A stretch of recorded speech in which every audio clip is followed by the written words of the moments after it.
the congressman who elicited that response, Republican of Florida, John Mica. Welcome, sir. Thank you for being here. Let me just begin by being very clear. Do you believe Director Comey, you said choreographed, a lot of people read that as conspired with Loretta Lynch, the Attorney General, to make sure there was no indictment of Hillary Clinton. What were you going for there in that questioning?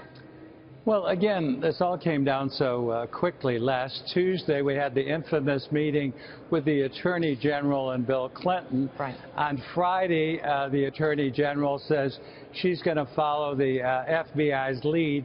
On Saturday, they interviewed Secretary Clinton for some three and a half hours. On Tuesday, after a holiday weekend, he comes out and says we're not going to prosecute. But I was trying to find out on behalf of the people. I have to go back and tell what happened. And I don't know. I did learn some things, that on Saturday that it wasn't Director Comey who interviewed Clinton, that That's right. she was not under oath.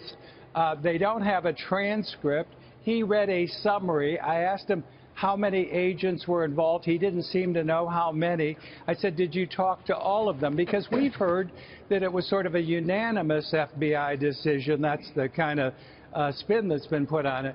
But I want to know what he found out from them, what they advised, and who was part of that. And then any communications for the last 30 days between the Department of Justice and the FBI.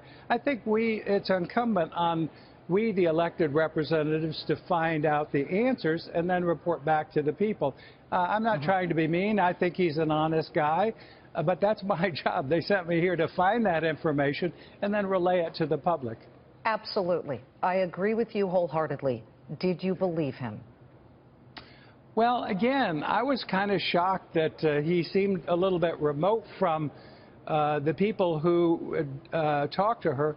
What's shocking, too, is I'm not an attorney, but the attorneys on the panel cited times when she lied or misled Congress, which now is going to lead to probably some type of referral to justice or back to the FBI, because it's against the law to lie to Congress. Well, now, and he also did say, even though she wasn't under oath, it's still completely against the law to lie to the FBI. But what it is, ultimately... but I don't know. We don't know what she said. There wasn't a complete recording, and even if she wasn't under oath. So he took it from a summary, and he didn't tell me exactly how many, and then was that a unanimous decision? I want to know who those people are. We may want to talk to them, see if it was unanimous. Maybe it was. But again, we have the responsibility for the folks that are working out there and hearing, about what's going on in Washington.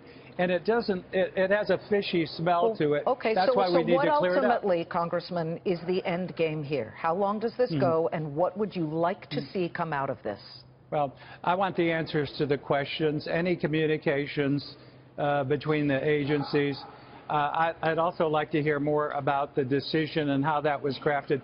He told me he did write the opinion, but he never talked to all of the agents, is what I surmise. So there are some pieces missing. I want to find out who the agents were. We may want to talk to some of them and see how they concluded that. Was it unanimous? Okay. I don't think there was any pressure, but we want to know how it all came down in the pattern that we've seen. Okay. Well, you call them honest. Not unreasonable. Yeah. Not unreasonable questions. We agree. It was a fascinating 3 hours, certainly. Thank you, Congressman John Mica of Florida. We appreciate